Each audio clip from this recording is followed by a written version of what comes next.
Hello guys, welcome to the channel. The movie name is A Swarm. I hope you enjoy it. Let's begin.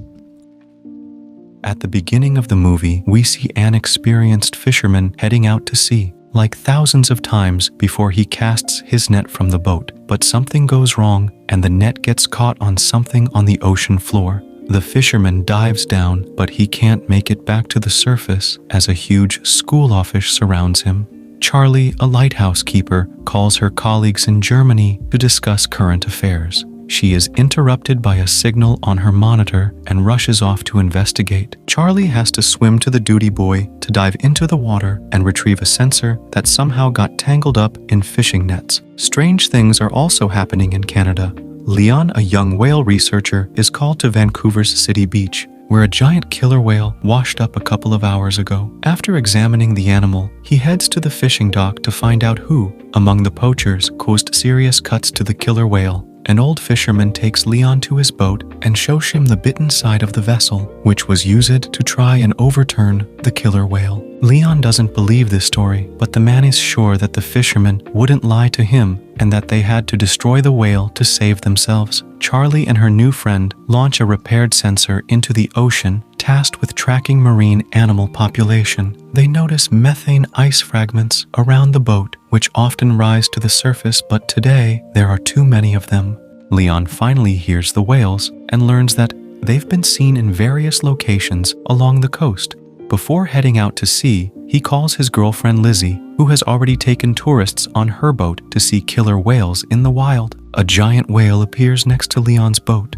After freezing for a couple of minutes, the giant disappears underwater, but a whole pod of orcas takes its place. Lizzie takes the tourists onto the deck, and everyone watches in awe as the whales appear. The humpback giant also appears next to the ship, and the tourists are able to see it up close. The strange behavior of the whale pleases everyone except Leon, who tries to warn his friend, but is too late. The next trick of the whale hits the middle of the boat. Leon arrives at the scene of the accident and tries to save those who survived the hit, but now a pod of orcas is hunting for the tourists. Leon is unable to save Lizzie. The action shifts to a French restaurant. After gathering fresh seafood at the market, the chef plans to prepare lobsters, but one of them shoots an unknown liquid into the man's face. After wiping his face, the chef continues working, but by evening, he and two other cooks begin to feel ill. The chef passes away that same evening, and the two young cooks are taken to the ICU waiting for the test results to determine what happened. At the same time, a Norwegian ship in the sea lowers a camera to study an unusual phenomenon, an invasion of ice worms. A few specimens are brought to the surface for study, and the scientist finds a new peculiarity. These creatures have jaws and reproduce several times faster. A commission is formed, and everyone agrees that they have discovered a new species of worms and bacteria. Leon talks to the owner of a fishing boat, who is also a witness to the humpback whale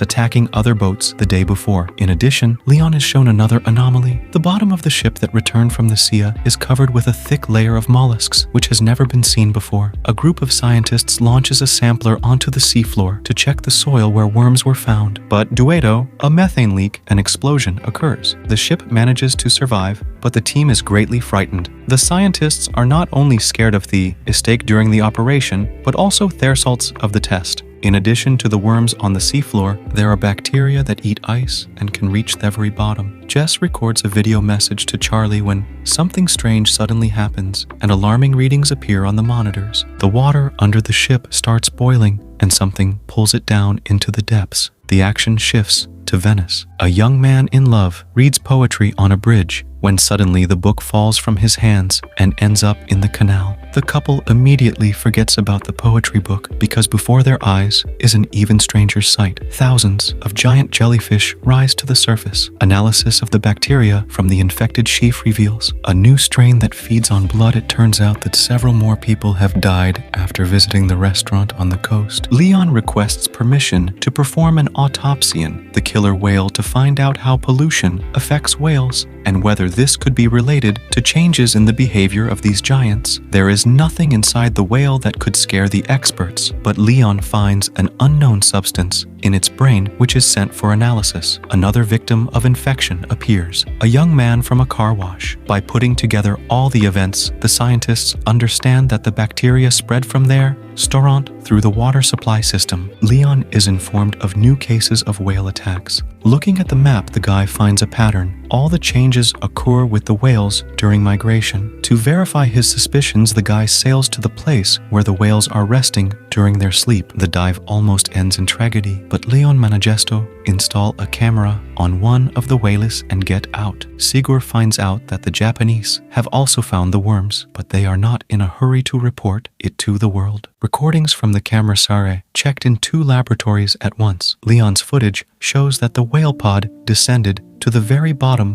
where they were met with strange glowing. Far from the events, a new incident occurs on the coast. Hordes of crabs crawl out onto the streets of a small village. Another shot of these, a bed finally lifts the veil of mystery. It turns out that one of the oil and gas companies was drilling ice in a forbidden place and damaged the seabed for several kilometers. Leon has to sneak through a fence to get to the guarded port area to collect a few more mussels for analysis from the ship, but he is caught by security and arrested. In the morning, Mr. Sato, the Japanese owner of the ship, contacts Leon. He asks the guy not to trespass on his territory in this way again, but promises to provide access to all materials for study. Charlie only now receives the message recorded by Jess a few minutes before the tragedy. When the emotions subside, the girl manages to notice some peculiarities on the recording. For example, a glow behind a porthole. Crabs are being delivered to the laboratory, which have started to emerge on the surface in different parts of the world. As expected, they too are filled with a strange substance that absorbs blood cells at an incredible speed. Charlie is reviewing the video repeatedly, not understanding what else is wrong with it. Finally, the girl's hearing catches a sound that is very similar to the sound from the deep sea recording. The girl contacts the laboratory and shows them a part of the recording that caught her attention. But her stern boss, Katerina, rejects all the scientists'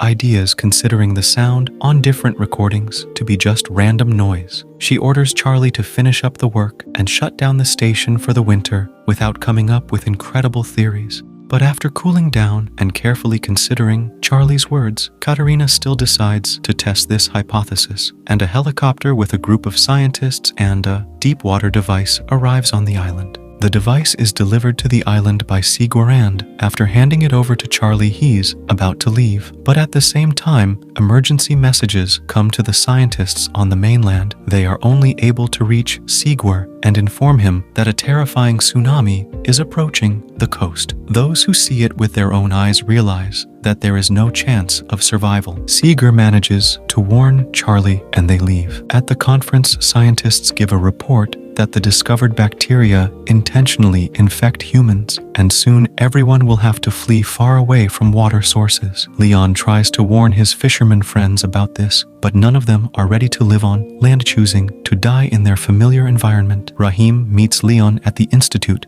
to participate in a scientific conference. The best minds gather to discuss what is happening, and most agree that there is some force at work that wants to drive people out of the ocean. Only Katerina is against everyone else. She refuses to abandon the knowledge and convictions gained through years of experience, so she orders the group to seek a logical explanation based on science. Despite objections from their mentor, the group of scientists presents their theory to the public, convincing the government that marine inhabitants infected with bacteria are intentionally attacking humans. They even give the new intelligence a name, the However, such a version only elicits irony from top officials who also suggest finding more scientific solutions to the problem than negotiating with an unknown intelligence. Astrophysicist Samantha Grove comes to the scientists' aid. Unlike politicians, she carefully studies their report and agrees that the strange sound on different recordings has all the characteristics of an unfamiliar world language. In addition, her team managed to capture the exact same signal from Antarctica. Another influential person,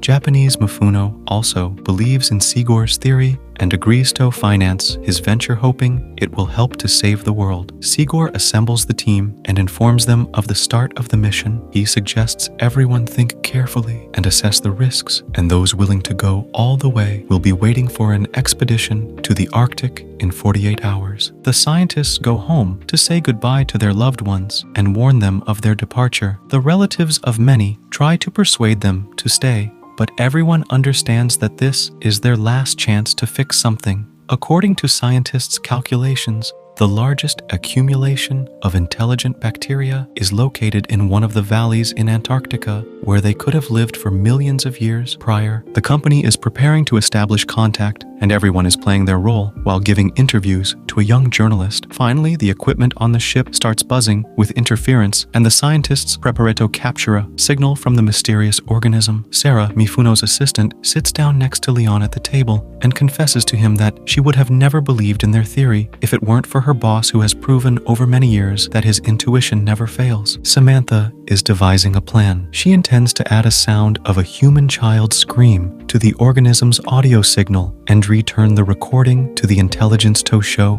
that they are ready to communicate. Charlie asks a colleague to take it with him in the diving apparatus to the bottom. The ship drops anchor, and the scientists begin transmitting the sound message. Meanwhile, the daring couple gets into the capsule and prepares to dive to the depth. The whole team is eagerly awaiting any reaction, and finally movement appears on the radar, and the sensors pick up a sound signal.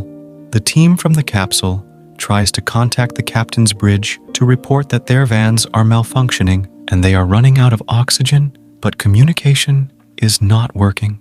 The chief pilot, Luther, is ready to return, but Charlie notices some movement and turns off the lights, waiting to see what happens next. On the ship, they also notice something approaching. Sigur insists that the captain recall the submarine, but they can't reach the group. Luther doesn't want to risk anymore, and he lifts the boat. On the ship, a hatch opens to receive the capsule into a special compartment. Charlie notices a strange glow appearing around them at that moment, but she doesn't tell anyone about it. Meanwhile, Samantha reports that they have managed to establish contact.